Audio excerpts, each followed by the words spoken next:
안녕하세요. 잡시왕입니다. 중국의 왕이 외교부장이 갑자기 내주 초 한국을 방문한다는 소식입니다. 6일 외교가에 따르면 외교부는 내주 서울에서 정의용 외교부 장관과 왕이 부장이 회담하는 방안을 중국 측과 최종 조율 중이며 조만간 발표할 계획입니다. 현재 한미 간 안보 밀착 관계가 강화되자 중국이 이를 견제하기 위해 다급하게 움직이는 것인데요. 그러나 한국은 전혀 뜻밖의 반응을 보여주면서 중국을 굉장히 당혹스럽게 만들고 있습니다. 예전에도 지금과 비슷한 상황이 여러 번 있었는데 이번에는 또 어떠한 상황인지 궁금해지는데요. 중국이 이번 방문에서 무엇을 얻으려는 것인지, 한국의 대응에 왜 놀란 것인지 자세히 알아보겠습니다.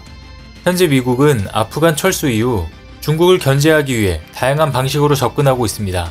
기존의 미국의 가장 강력한 동맹인 파이브 아이즈를 더욱 강화하려고 하는데요. 1946년 미국과 영국이 소련 등 공산권과 냉전에 대응하기 위해 협정을 맺은 파이브 아이즈는 미국, 캐나다, 뉴질랜드, 호주, 영국 등 영어권 5개국의 기밀정보 공유 동맹입니다. 그런데 여기에 한국의 참여 가능성을 열어두고 있는 것인데요. 최근 미국 하원 군사위에서 파이브 아이즈에 한국, 일본 등을 추가하여 동맹을 확대할 필요성을 담은 법안이 처리됐습니다. 군사위는 이 지침에서 위협의 지형이 파이브 아이즈 시작 이후 광범위하게 변했음을 인식한다며 중국과 러시아를 주된 위협으로 지목했습니다. 미국이 중국을 억제하기 위한 인도태평양 전략에 초점을 맞추는 가운데 동맹과 협력 분야의 경제, 군사훈련 등을 넘어 기밀정보 공유로까지 확대할 필요가 있다는 군사위의 인식이 반영한 것으로 보입니다. 그런데 여기서 한국의 역할이 두드러지고 있습니다. 미국 하원 군사위는 확대 대상 국가로 한국을 가장 먼저 꼽은 뒤 일본, 인도, 독일을 나열했습니다. 미국은 동북아에서 중국을 견제하는데 일본을 제1의 카드로 생각했었지만 본인들이 생각했던 만큼 일본이 제 역할을 하지 못했기 때문인데요. 코로나 의료 붕괴와 도쿄올림픽의 막대한 빚더미로 현재 일본은 본인들 몸 하나도 챙기기 힘든 상황입니다. 게다가 스가 총리 사퇴 선언으로 지금 일본은 대혼란의 상황이 연출되고 있는 것입니다. 스가 총리는 지지율 폭락에 당도 등을 돌릴 정도로 심각한 모습을 보여주며 올림픽을 치른 총리는 사퇴라는 징크스까지 또 한 번 증명해 주었는데요. 현재 일본의 상황이 이러니 미국은 더욱 한국을 찾을 수밖에 없습니다. 한국이 파이브 아이즈, 이 기밀정보 공유 동맹체에 포함된다면 한국의 위상 제고와 함께 정보전에서도 상당한 도움을 받을 것으로 전망됩니다. 파이브 아이즈가 정보 공유를 넘어 안보, 군사면에서도 협력을 확장하려는 움직임이 있고 점점 중국 견제에 초점을 맞추고 있기 때문에 중국의 왕이 외교부장이 다급하게 한국을 찾는 것으로 보이는데요. 이렇게 갑자기, 그것도 공식적으로 일정을 잡은 것을 보면 속셈이 훤히 보입니다. 한중 외교장관 회담은 지난 4월 정 장관의 중국 푸젠성 샤먼 방문 이후 5개월 만이며 왕이 부장의 방한은 지난해 11월 이후 약 9개월 만입니다. 신종 코로나 바이러스 감염증 확산 속에서 내년 수교 30주년을 앞두고 한중 간 고위급 소통을 하자는 목적으로 방문한다는데요. 왕이 부장이 이번에 방한하면 정 장관과 한중 외교장관 회담을 다시 진행하게 됩니다. 회담에서는 양자 관계에 대한 것은 물론 한반도 평화 프로세스와 지역 및 국제 정세에 대한 의견 교환이 있을 전망입니다. 중국 입장에서는 한국이 지난 5월 미국과의 정상회담 공동성명에 중국의 핵심 이익인 대만 문제를 처음 언급하는 등 미국과 가까워지는 상황에서 한중 관계 관리에 비중을 둘 가능성이 높습니다. 또 왕이 부장은 대만은 물론 남중국해와 신장 위구르 자치구 등 중국 관심사에 대한 기본 입장을 강조할 것으로 보이는데요. 여러가지 의제가 오겠지만 미중 간의 상황이 더 급박하게 변한다면 한 발 더 나아가 시진핑 주석 방한 문제도 거론될 수 있습니다. 뿐만 아니라 내년 2월 베이징에서 개최되는 동계올림픽과 관련된 협의도 진행될 예정입니다. 일본 도쿄올림픽과 마찬가지로 중국 내 코로나19 상황이 관건이 될 것으로 보이는데요. 그런데 왠지 중국 백신을 맞아야만 올림픽에 참가할 수 있다라는 황당한 상황이 나올 것 같다는 생각도 듭니다. 이처럼 그동안 중국은 한국의 방한에 뻔뻔하고 황당한 말만 늘어놓고 가기도 했는데요.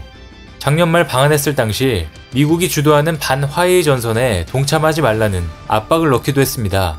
또 중국이 제안한 글로벌 데이터 안보 구상에 참여하라며 함께 평화롭고 안전하며 개방적이고 협력적인 인터넷 공간을 만들자라는 유체이탈 화법을 보여주기도 했는데요. 언론 통제와 폐쇄적인 중국 인터넷에 현재 중국의 빅테크 기업들까지 중국 당국 규제로 망해가고 있는 가운데 이게 무슨 소리를 하고 있는지 이해가 가지 않는 부분입니다. 또 지난 G7 회담 직전 갑자기 정의용 외교부장에게 전화를 걸어 한중 양국 관계의 안정적인 발전을 위해 좋은 분위기와 필요한 조건을 만들어야 한다면서 미국이 추진하는 인도태평양 전략은 냉전적 사고로 가득 차 집단 대결을 부추기고 지역 평화와 안정에 도움이 되지 않아 중국은 강력 반대한다고 말했습니다. 이와 같은 미국에 대한 강력 비판은 곧 한국에 대해서도 일종의 경고를 보내는 셈이라고 할 수 있습니다. 하지만 중국은 이러한 경고 가운데 내심 한국이 등을 돌릴까 하지 않는 불안감이 도사리고 있다는데요.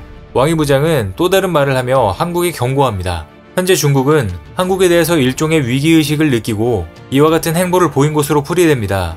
왜냐하면 한국은 이제 미국과 단순한 동맹 혹은 군사적 협력을 주고받는 그런 관계를 초월하여 미국의 국가안보와 미래를 지탱해주는 첨단 산업 등 미래 먹거리에서 서로 보완이 되는 관계이기 때문입니다. 중국은 바로 이것이 중국의 큰 위기가 될 것으로 판단했고 왕이 부장이 즉각 개입한 것으로 보입니다. 특히 6월 미국 의회에서 280조 원 규모의 반도체 및 인공지능 등 핵심 산업의 공격적 육성을 위한 대중국 견제법이 통과됐습니다. 세계 반도체 시장에서 미국의 생산 비중은 지난 1990년 37%에서 현재 12%로 줄어든 상황입니다. 그러한 상황에 미국은 반도체 시장에 크게 의지할 수 있는 대한민국에 적극적으로 세금 우대 혜택을 퍼부어주면서 자국의 반도체 공장을 설립하려고 하는 것입니다. 지난 한미 정상회담 때 바이든 대통령은 물론이고 미국 상무부 장관, 각종 상하 의원이 한국에 그렇게 부드러울 수 없었던 모습도 그러한 이유 중에 하나입니다. 그만큼 미국이 이번에 중국을 벼르고 있으며 그 주요 파트너 가운데 한국을 낙점한 것인데요. 중국 당국은 이러한 맥락에서 한국이 중국에 단기간 혹은 서서히라도 등을 돌리는 것을 두려워합니다. 이에 대해 왕이 부장은 중한은 우호적인 이웃이자 전략적인 파트너로서 올바른 입장을 견제하며 정치적 공감대를 지켜나가야지 남의 장단에 따라 끌려가선 안 된다고 강조했습니다. 이는 미국의 첨단 산업 분야에서 적극 한국과 협력하며 중국을 배제하는 것을 경계하는 간접 발언인 것이죠. 그러면서 왕이 부장은 중국과의 협력하는 것이 한국에 도움이 된다고 오히려 역설하고 있습니다. 왕이 부장은 내년에 수교 30주년을 맞아 한중 자유무역협정, 2단계 협상 가속, 첨단기술과 신산업의 협력 강화, 양국 간 차원 높은 융합 발전 등을 해야 한다고도 언급했습니다. 이번 회담 때도 똑같은 발언을 할 가능성이 매우 높은데요. 현재 중국에게 가장 가까운 중국몽은 중국제조 2025일 것입니다. 결국 국가 경쟁력이 곧 힘인 시대이기 때문에 미국에게 상대하려면 중국의 산업 경쟁력을 키워야 하는 것이죠. 하지만 중국의 뜻대로 되지 않을 것으로 보이는데요. 한국 입장에서도 이러한 중국의 사전 경고에 대해 이제는 크게 신경 쓸 필요가 없는 상황이라고 전해집니다. 그는 다름 아닌 한국이 보유한 반도체 기술과 소프트 파워가 세계 최고 수준임을 증명하고 있기 때문인데요. 중국이 원하고 있는 제조 산업 모두 한국이 세계를 주도하고 있습니다. 그 가운데 중국이 한국에 협박을 해봤자 오히려 한국의 탈중국이 가시화되며 중국은 더욱 곤란해질 것입니다. 중국이 가장 많이 피해를 입은 것은 삼성전자의 탈중국입니다. 삼성의 탈중국은 2019년부터 본격화해 현재까지 이어지고 있는데요. 2019, 2020년 등 지난 2년간 무려 4개의 중국 생산법인 가동을 중단시켰습니다. 그런데 이번에도 중국 당국이 밀고 있는 전기차 배터리 기업 비아디의 보유 지분도 매각하면서 중국과의 인연을 완전히 끊고 있습니다. 5일 업계에 따르면 삼성전자는 올해 비아디 지분 1.9% 가운데 0.3%만 남기고 매각했습니다. 2016년 삼성전자가 매입했던 당시 약 5천억 원에서 지난해 말 기준 1조 7천억 원까지 올랐습니다. 약 1조 원 이상의 차익을 거둔 것인데요. 비아디는 중국 내에서 중국 당국의 전기차 지원금을 등에 업고 전기차 배터리 부분에서 두각을 드러내고 있습니다.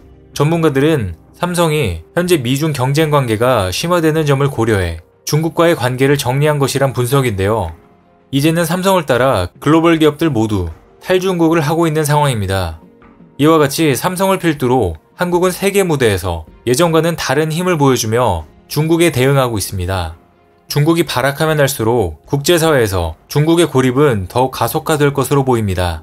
오늘 준비한 소식은 여기까지입니다. 댓글을 통한 여러분들의 많은 의견 기다리겠습니다. 많은 분들의 생각이 모였을 때 진정 가치 있는 지식이 완성될 것입니다. 시청해주셔서 감사합니다.